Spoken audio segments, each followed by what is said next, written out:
Now come to the reality of the topics. We are going to speak about crown lengthening, which is in fact a very old topic. But today, when we see what's going on with laminate veneers, crowns, it is important to know how to manage this issue to obtain the nice result. Because if we look at the definition of the smile is three things. Number one, the drapes, the lips, and they have to be beautiful, especially for the woman. And the tendency today is to have voluptuous, nice lips like this lady.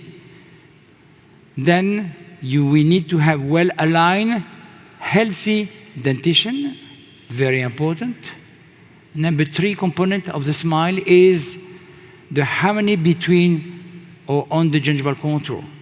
And if one of these parameters is not there, then you don't have a beautiful smile. Now, there are people who, as a patient or in their life, they smile very naturally, but some others are very reluctant to do that. And we can see the reason. Missing teeth, diastema, broken teeth. And there have been an article from the ADA about this problem. Some people with decay, with periodontal disease have bad breath. They are not willing to smile, when some others, on the contrary, take any possibility to show their teeth and to show their smile. There have been some study, and I was part of the people who choose that, about poor periodontal disease may prevent adults to express their feeling. And when they smile, they hide their teeth like the Japanese used to do as part of the social rules 1 century ago, putting the hand in front. But in fact, there it was the custom, but here it is the impossibility to show their teeth, or they know they have bad breath. But as soon as we treat this problem by periodontal treatment, or today with the implant, we are able to give back to this patient the possibility to open like a shell and become themselves and get the self-esteem back again. And we are, as a dentist, more than psychologists, because we are doing with facts, we are giving back to this patient what they need to find the self-esteem. And many patients change their look, change their boyfriend, change their husband, change their life. It is true. What I'm telling you is true. 25 years of retrospect, okay? So it is important as a periodontist to start removing the inflammation of the patient in order to have already a good breath and starting to do all the things. But as a periodontist, we are the one who are going to prepare the site for the restorative dentist, or for the orthodontist first and then the restorative dentist, to be able to give us this alignment, harmonious contour of the tissue. But everything depends on this yellow line, which is the lower border of the upper lips. And depending where this upper lips will goes up or down, we will have different type of smile. So we have, in 10% of the case, a high lip line showing part of the gingiva. In 70%, we have a medium lean line. And in 25%, in 20%, we have a low lip line where we see only the lower part of the anterior teeth. These are studies that done by one of my colleagues from USC when I was teaching there. So there are basic things that it is important for me to go before I go to the topic itself. You have to know rules.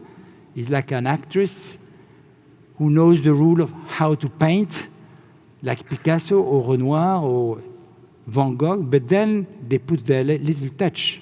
This is what I'm trying to do. You have to know the biological rule. And, well, today we have DSD, it is right, but before DSD, we had all this component of the white and pink aesthetic. And if we don't know these rules between proportion, zeniths, papillas, etc., you will not be able to fulfill the objective of the work you want to do. Today, thanks to Christian, who, by the way, is in Paris today, and I will meet him a few days later in Paris, we have dinner together, we are able to spend a lot of time looking at the patient, then deciding what we have to do, and just present a picture to the patient before even touching the patient, which is very important. Instead of doing wax up and preparation, temporary crown, and modifying it, now we know we have a blueprint of what type of work we would like to do in order to achieve aesthetic. Is it possible to close the door at the back there, please? Because it is on my eyes. The light already is. So the most important is the papilla. There is no aesthetic without papilla. And as Tano, who was here before, knows, we have a classification done also by the Salama brothers about the prognosis of the point 1, 2, 3 in comparison to the apical contact point. And the more this distance increases, the less chance we have in perio or in implant to be able to reach and regenerate and recuperate this papilla. When we are at 1, it's perfect. If we are at 2, we saw the case of Tano, forced eruption, then we were able to extract or maintain the tooth. And if you have the class number 3, then we have to do a site development in implant, and we have to do something else in perio. That's number 1. What we know also is that the longer is the surface of contact, the more important are the papilla. And the larger are the surface of contact, the less the bone and the papilla will be high. So as a periodontist, when I do my surgery, I know that when I want to obtain a positive architecture, I have to create pyramids of bone on the anterior teeth, and then I will decrease this pyramid to be flat, starting on the distal of the second molar, which, by the way, gives you the perspective of the smile. So nothing is like that. Biological is based on many other things than we thought. Number 3 now, the biological width, which was, the name was given by, in fact, by Walter Cohen, then studied by Gagiolo, and other people like Abrams, Rosenberg, and Garber in the 80s went through that and defined precisely, and this is the picture that I did when I was teaching at USC, the biological width is only 2 components, the epithelium and the connective tissue attachment. The sulcus does not belong to the biological width, because with the inflammation, the epithelium, the junctional epithelium stay the same, the connective tissue stay the same, but the sulcus has a variation. Now, the point is, and we're going to speak in a few minutes about crown lengthening, how much bone do we have to remove in order to, depending on the type of restoration you are going to do, are you going to do a supragingival restoration? In that case, you need more bone to remove. Are you going to do a subgingival preparation, stay in the sulcus? In that case, you have to remove less bone in order to find out with more and good tooth structure. And I give you an example, and I thank my friend Nazari Milkalchuk, who is a phenomenal guy. You will see that in a few minutes when I finish. So here he has done through the microscope a supra or equal gingival preparation, and here we have another view with the microscope showing the beautiful respect of the gingiva, and the dual zone between the gingiva and the tooth is the most important thing for us. We want a kind of fitting, perfect fitting between the final restoration and the preparation. And today, with all the technology, we are able to reach that. Or if we do a subgingival preparation, then you can see no bleeding at all when he does the preparation, and this is the result after removing 1 week later, the restoration, the temporary restoration. So when I used to go to pen, they used to say pen is perio, and the perio is the base of everything. It is true. And at that time, 25 years ago, we didn't have the microscope. We don't have experts in preparation like we have today, in order to respect the work, the biological work that we are doing when we do the surgery. Because when we do surgery today in perio and in implant, we think about the final image of the work. We don't think about, oh, how good I am when I do this. We think about what we are going to put there in order to have a beautiful result. So, and this is the beautiful result. So after crown lengthening, maintaining the biological width, waiting for the sulcus to arise, that's the key point. We don't start any preparation, no way, before the sulcus is here. It's like in the Bible, when Noah sent the little bird to see if there is still some water on earth. If the sulcus is not there, you are not authorized to start any type of operation, except the supragingival, 6 weeks to 8 weeks later, if you have the thick biotype. So today, dentistry has done phenomenal progress, I would say, and I wish I was 20 years or 30 years younger, because what we know today, we did not know it many years ago. We were clinicians. We did read a lot. We did study a lot. But today, everything really is in perspective. My specialty is periodontal surgery to treat periodontal disease and aesthetic, and implant placement and soft tissue management. But you can see all the way that the dentist, in fact, we should be even before these people, even before the ceramic restoration, because they are the one who are going to create this biological stability of the gingival margin to be able for the restorative dentist to do the preparation and to finish a beautiful work. So another case from my friend from Ukraine, Maxim Belograd also, in order for him to have this nice result, we did a little surgery, a little crown lengthening, so he's able now to have a nice, elegant contour of the tissue and put some laminate veneer.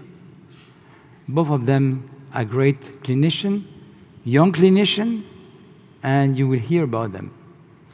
So, as a plastic surgeon for perio, I have to take care of gingival excess, of gingival disharmony, or treat buccal gingival recession.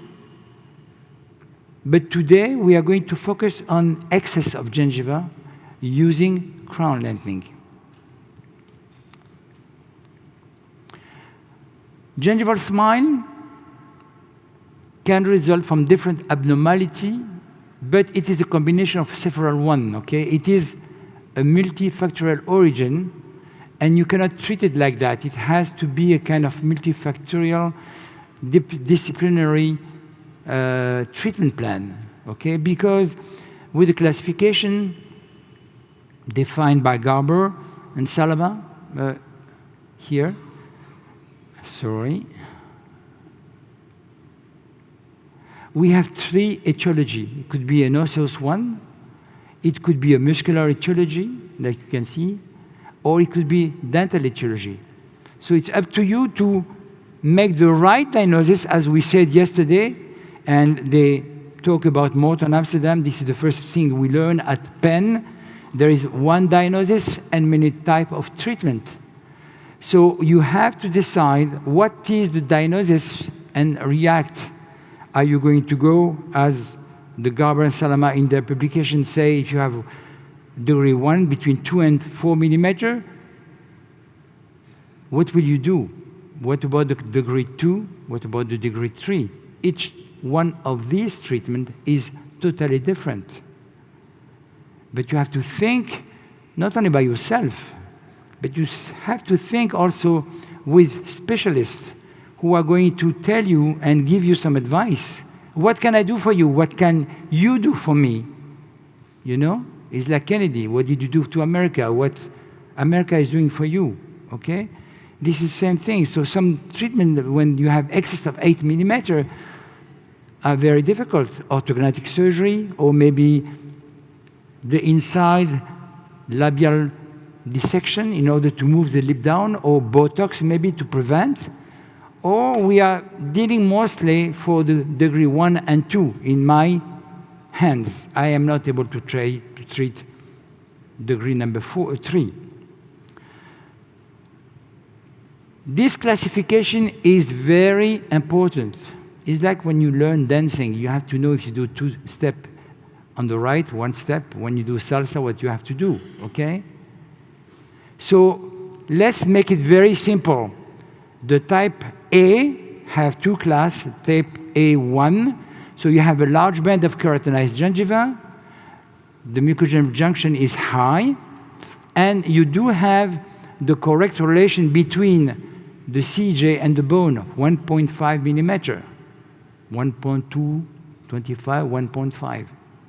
Or the second possibility is the 2A, where you have the same relation between the CJ and the bone crest, but the amount of gingiva is less important, less than 3 millimeter. Next classification, and this is an example. A large amount of keratinized gingiva, the CJ is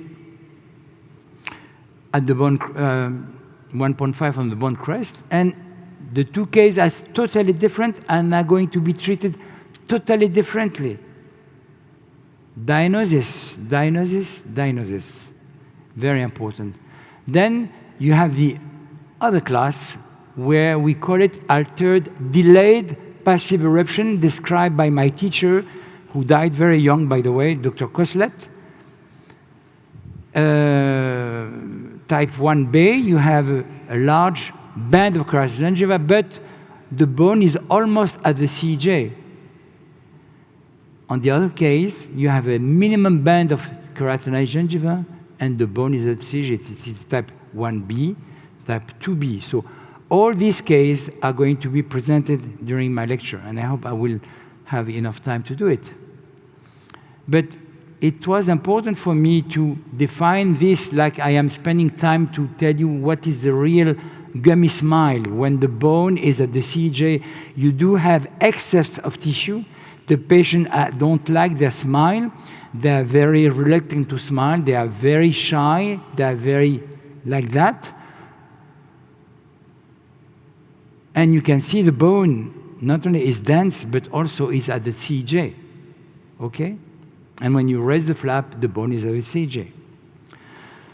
So after this introduction, we are going to start speaking about crown lengthening procedures. I need some water, please. Can I have some water? Thank you. Do you feel okay, Andre? Yes. You have some medication for me? Okay, my friends, so let's start the topic. So as a plastic periodontic, I can do 2 chapters. One is the crown lengthening, and the other one maybe next year in San Francisco I will treat about gingival recession. So let's see a case where it is not necessary to use the crown lengthening with osseous resection. Okay? That's the case of this one.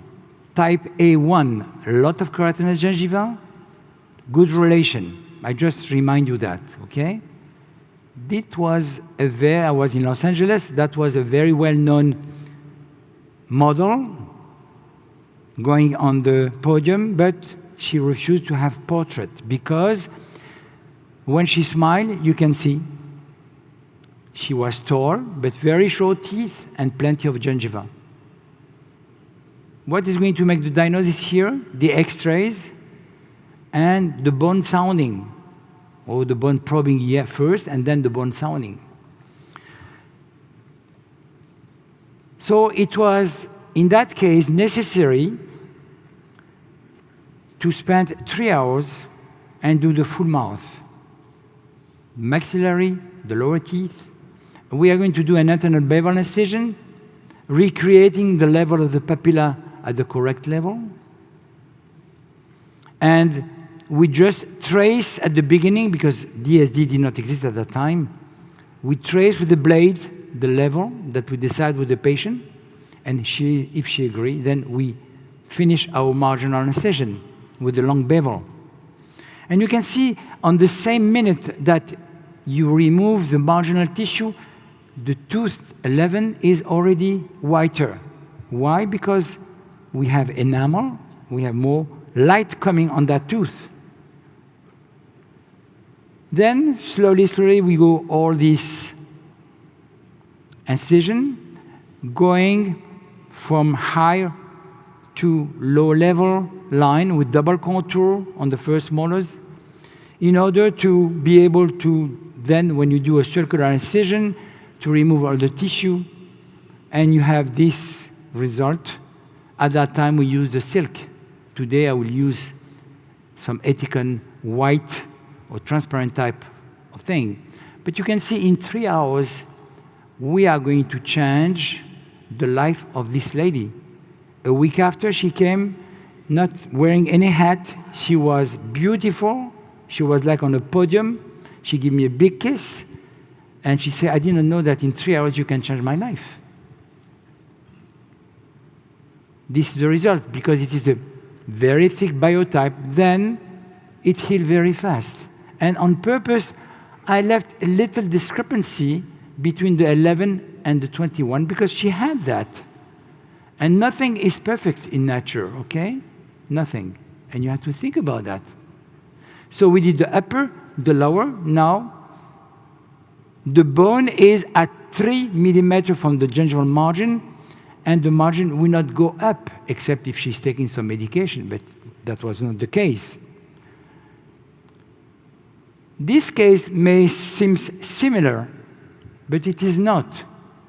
It is more easy to perform, but the diagnosis is going to be more difficult. Why? Why? Because if you look, she just finished her orthodontics.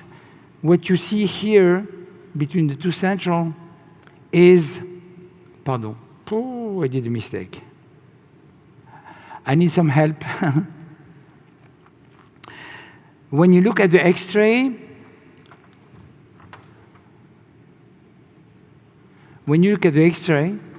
there is no contact point. No contact point. So if I touch the peak of the papilla, in this case, I will be dead. And in America, you are sued. We know that. When I left America after 10 years to go back to France, I have to pay 3 years. They call it the tail insurance. In case in 3 years later people are not happy, they can still sue you. We don't have yet this in Paris. So the design of the incision is going to be different. Look, I like croissant in the morning. You like too, maybe. So this is a design, very limited, just to harmonize the contour of the gingiva, removing more or less amount of tissue on both sides. Minimum bleeding, not touching the papilla.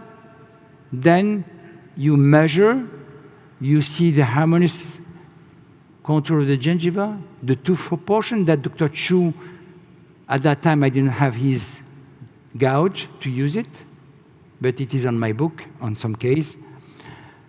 And no suture was necessary. This is the end of the surgery. No bleeding, nothing. You change in 1 hour the smile of the patient. Again, 2 weeks later, the patient comes, new makeup.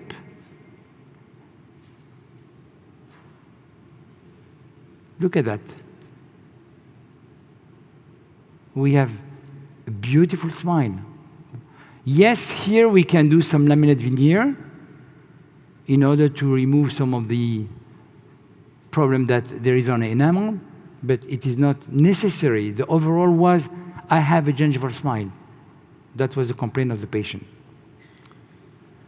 Let's see now a crown lengthening where we have to do the osseous resection because it is important. If you don't remove the bone, the gingival will come back again.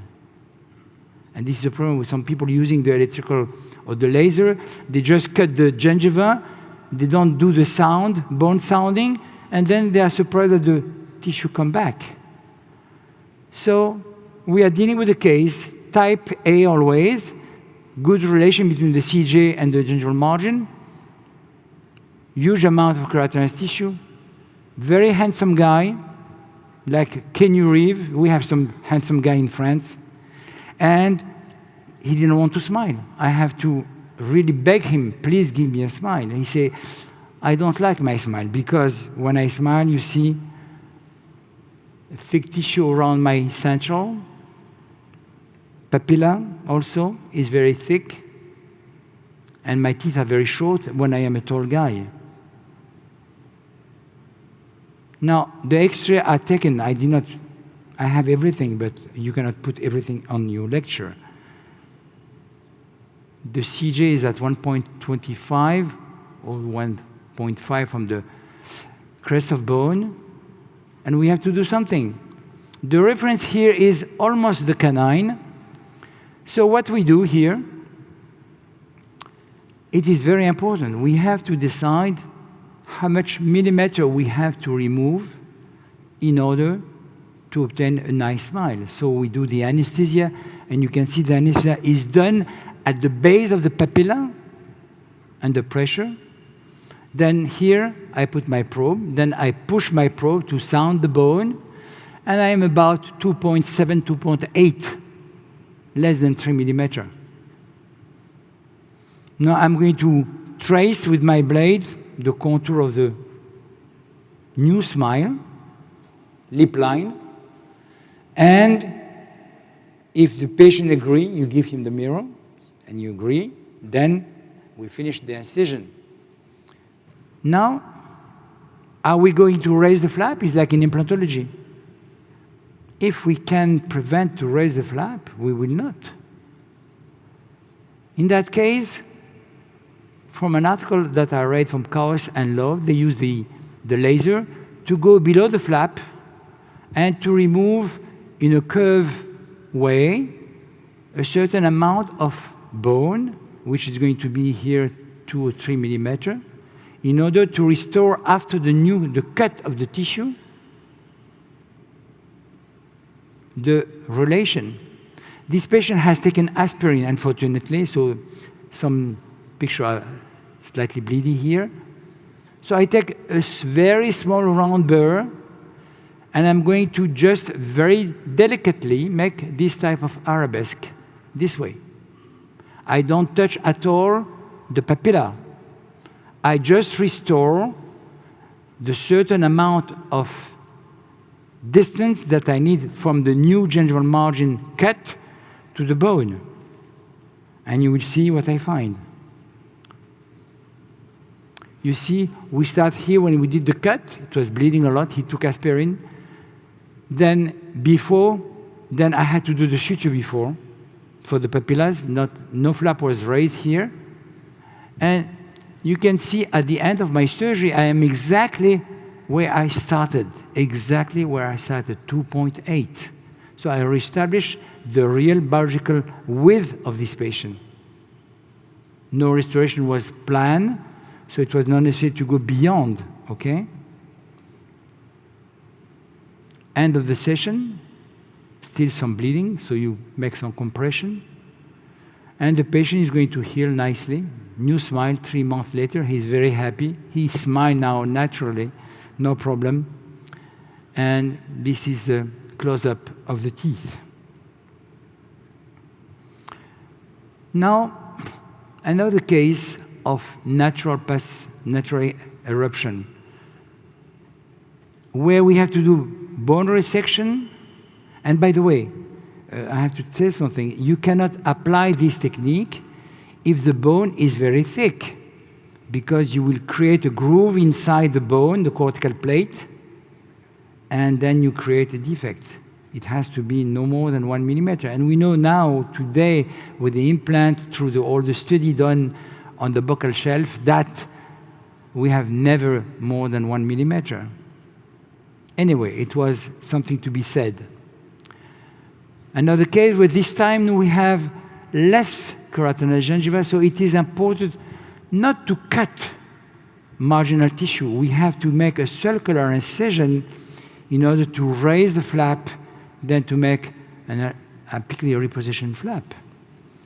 A lady here, you can see when she smiles, she doesn't like to smile. She has discrepancy in the anterior edge. She has discrepancy in the tissue. We do a sound buccal crested bone. We have 2.9, so we are in the range of the normality.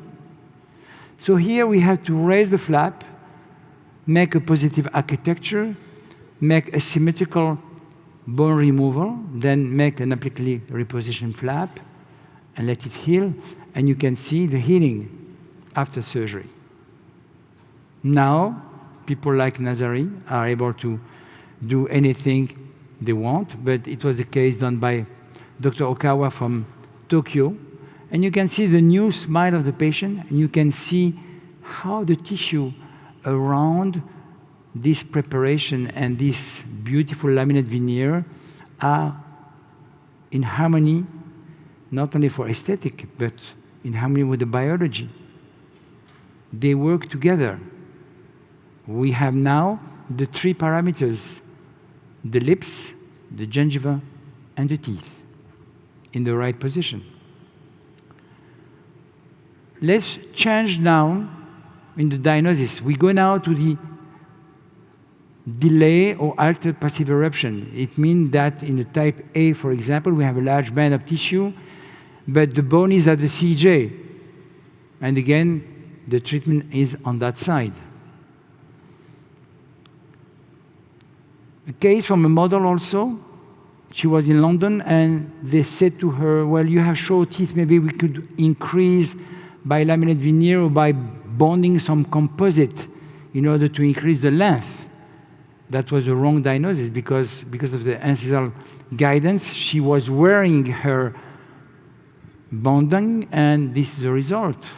The diagnosis was that when you raise the flap, you see the bone at the CJ level, and as soon as you make the surgery and you put a temporary crown and you wait and remodel, the tissue are going to be beautiful. And then Dr. Van Doren, an excellent prosthodontics, is going to do the final work, and the tissue will not come back again because you have respect the biology. This is what we do with implant. But everything comes from perio. Another case, we have limited keratinized gingiva here. On this lady, we did a clinical demonstration last year in a Sofia Dental meeting. It was a 3-hour surgery, and my friend Dr. Ashraf Swah was doing the pictures. Young student, when she was smiling, a lot of gingiva. She was shy, very shy, and she was going to go to orthodontics. So just to go very fast here, to present the case, you can see, the excess of tissue and how the teeth look short, how the teeth look not in the right position. That would be a nice case to do with the DSD, but even though Koshman was there last year, I did not have the time to ask him to do it. And time of the surgery. You see my injection is done at the base because I'm not going to raise too much of the flap. Then I will add anesthesia here. Sounding, I don't go too much far because the bone is there below the gingiva. So we decide here to prepare from the model a wax-up in order to have a mock-up. And I'm going to use this mock-up with the agreement of the patient. And that will be because it's good to know your roadmap when you do the surgery, what you are going to do. Okay, this is what we are going to do, all these 10 points. So we are going to continue our sounding on the canine, on the lateral. Then we do the incision. These incisions are very delicate to do. We follow the mock board, yes, this trace. And then if necessary, we have to do, first of all, the circular incision to be able to remove this marginal tissue, and you can see the long bevel. But nobody is perfect, and you can become perfect by using this very small burr to refine the contour of the marginal tissue and create, if necessary, if you don't do it with the blade, you can refine with this to create the zenith. So when this is done, before you raise the flap, that's very important also. When the flap is raised, you cannot hold the tissue and do that. You will perforate.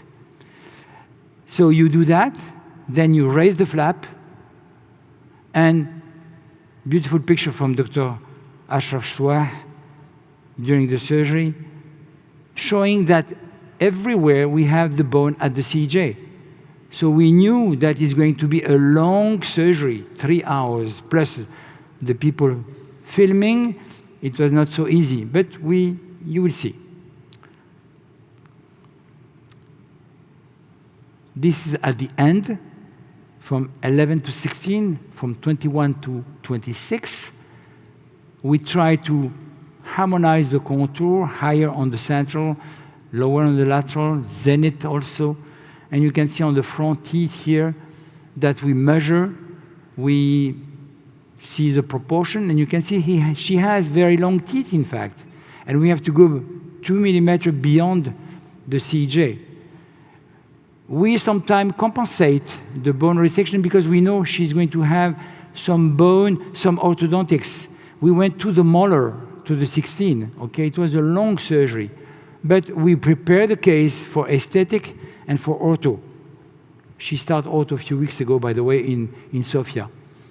That was the material they gave us. I did a continuous suture, but I had to have one suture in the middle, one interrupted suture. The rest were all non-interrupted suture, continuous suture. But I did put for stabilization of this central papilla, these interrupted sutures, okay? Then it was a fight to have this picture back after a few months. I was calling so many times Sofia, till I called the girl and I said, you know, you are a dentist now, you understand that I need this picture. So she sent me this picture that I have put you. So this is the new smile, 8 months later, before orthodontic therapy. You can see we have a kind of symmetrical type of result, even though she's not smiling the same way. But we have to reinforce also the hygiene. She was not brushing very well. And I sent her back the picture. I say, send me back clean picture, brush your teeth for a dentist. I had a lot of problem with her. So look at the result now. Now we have still good gingiva, thick gingiva, but we have the length of the teeth. So we start from here, and now we are here. And she started her orthodontic therapy in order to realign all the teeth together. Here she is now. That was the day of the surgery. And here she is now. She's very happy. She seems to be very happy. It's fine? 2 minutes? Mm-hmm. Okay, so let me show you this case where we have here limited amount of keratinized gingiva and the bone is at the crest. So it may happen when we have this type of situation, broken teeth, the dentist is not able to take the, how can I say, the impression with the retracting cord. So we have here to redesign the flap, and we have to do some crown lengthening. This is the reality. Not all the people have their own teeth. Sometimes they have broken teeth. So you take the measurement, and we are going to start here. We start on the proximal areas in order to restore our 5 millimeter on the proximal, and then we reshape everything so the proximal point will become the highest point in order to obtain this type of result. Then it is necessary to do what we call apically repositioned flap with continuous vertical mattress. They're beautiful. You have to be always having done a full thickness dissection, then a partial thickness dissection to be able to get that. And the tissue will stay there, and slowly, after healing, we are going to finish with the ceramic crown restoration. That's an excellent case from one of my students from Japan. We are going to use forced eruption before doing the crown lengthening. This is the case. This case was published in the special issue that I gave to Dr. Garber. You can see we have here something bad. The tooth is very long. We have less keratinized gingiva, even though we have the papilla, but still the pink and the white aesthetic score are not correct. So we have to do something. So we decide to do a forced eruption. We are going to remove that tooth, put a temporary crown, redo the post-core, then we are going to slowly, as Maurice Salaman know that, we are going to force erupt the tooth in order to maintain the gingival margin on the adjacent teeth instead of touching these teeth, okay? So when we have erupt more than 30% of the length, and we have a longer tooth, we have to have a long root in order to do that, okay? That part of the diagnosis. Then, and I show, that's not the same case, but to show you what we do, we put, when we finish to do the crown lengthening, in order to fix the tissue, because we have the tendency to make today some long bevel, and we are going to do some sub-gingival margin preparation, it is necessary to have a thicker type of biotype, so we put a connective tissue graft, then we put the temporary crown, let it heal. We will do a composite on tooth number 11, and then the ceramic. So we were here, we are there, and this is the result 2 years later. So we have an optimal PES and white aesthetic score. So periodontal conclusion, very simple. I take it from magazine. It was one day, they were speaking about autumn, so you can change your makeup, you can change the gloss, you can make anti-age treatment, you can do plastic surgery, but they were not speaking at all about the smile. And this is amazing for me, because the smile, if you read my book, even though it is 30% of the face, it represents almost 50% of the beauty of the face. 50%, 48.9% of the face.